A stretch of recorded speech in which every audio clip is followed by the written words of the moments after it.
تا چې عقیده پیژندې نو په زړه کې به دې محبت د یو الله سره وی تا چې عقیده پیژندې نو تا به مخلوق او خالق نه یو ځای کولی وی موږ هم عقیده پیژنو څه چې عقیده پیژنو راشي چې ځان ته پوښتم چې عقیده پیژنې که نه پیژنې د دې توحید ټکي سره ډېر خلکو نه لګي ما دا خبره تاسو ذکر کړې او ډېره فایدهمنه ده او بیا ذکر کوم زمونږ په ملکونو کې دوه قسمه خلک دي نقصان دeh او نقصان ورکوونکي یو قسم ستا رابطه ختموي د الله سره دویم قسم ستا رابطه ختموي د رسول الله سره څنګه اولنی قسم هغه دي چې ته اوس الله ته چغې وهې دعاګانې غواړې د الله بندګي کې مړه وایي ته ګناهګار یې ستا خبره الله ته نه رسي نو د اولیاء الله پسې زه راځه قبرونو والا پسې زه راځه د دربارونو درګاهونو والا پسې زه راځه ولې ته ګناهګار یې ستا خبره خو الله ته نه رسي والعیاذ بالله د دوی په ګمان کې زه د هغوی خبره کوم او دې مسلې تفصیل به م انشاءالله په درسونو کې راځي د دغه خبرې رد نو څه وکړو نو وایي ته په اولیاء الله پسې ځه نو رابطه یې دله ختمه کړه د چا نه د الله نه رابطه ختمه شوه اوس ګرځه لیونی اوس ګرځه چې ته یو دربار او درګاه باندې به پروت دی بنګي چرس مرس بس کې او زه د پلاني صاحب پیر یم او زه د پلاني صاحب مرید یم او ما د پلاني سره بیعتونه کړي ګرځه لیونی چې کله دې پرېښودو د الله توحید او کله چې دې د الله سره رابطه پرېښودم په دغه دربارونو کې وبیا میلاویږي خلکو ته الحمدلله ثم الحمدلله زمونږ عقیده یک یوازې په یو الله باندې ده والله لازم چې الله زمونږ د تندې نه پرېږدي چې بل چاته ټیټ شي عزت یو مقام الله موحد له ورکوي الله یې نه شرموي وګوره مشرک ته د ده د تندې په ورځ کې په شلو دېرشو ځایونو کې ټیټېږي او شلو دېرشو ځایونو کې دې سجدې لګوي پلاني صاحب له منډې وایي پلاني صاحب له منډې وایي پلاني صاحب له منډې وایي او زموږ خو دغه معلوم ځای دی راشي جومات ته الله د تندې ولګوه وژاړه رب العالمین به دله دعاګانې قبولې کړي ګوره د عزت ته وګوره ځه د قبرونو خاورې موږ نه خورو په قبرونو لاسونه نه راکاږو لاړ شو که چې د مخبرې ته لاس اوچت کړو دعا وغواړو د مړي دپاره د چا نه د الله نه موحده مسلمانه او مؤمنه وروره دا ستا دپاره زیری ده او خوشحالي ده چې الله سبحانه وتعالی ستا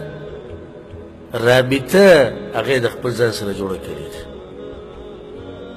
نو دویم قسم خلک زموږ په ملکونو کې څوک دي چې د پیغمبر نه به دې رابطه ختموي هغه د څنګه ته حدیث بیان کړو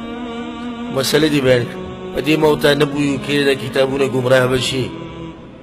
او مذهب خپل مذهب مضبوط راټینګ کړه امامانو نچوړ بیان کړی دی امامانو څه بیان کړی نچوړ یې بیان کړی په نچوړ پسې وخلک کنه فایده د ذکر کوم دا خبره غلطه ده دا خبره غلطه ده چې د امامانو خبرې د قرآن او حدیث نچوړ دي ولې غلطه ده یو څه وجود لس اولنی یو شی چې کله نچوړ کې که نه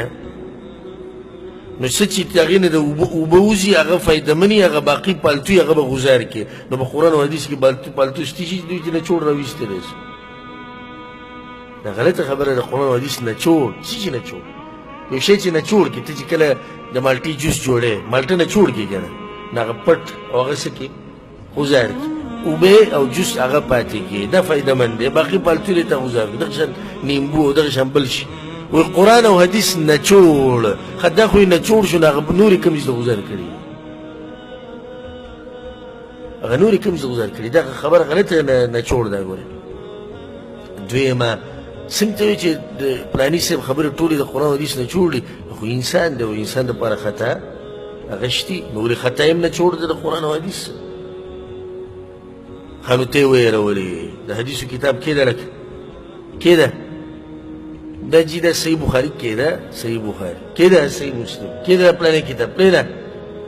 او ته د مولوي صاحب سره په رابطه کې شه نو ستا رابطه ختمه کړه د چا نه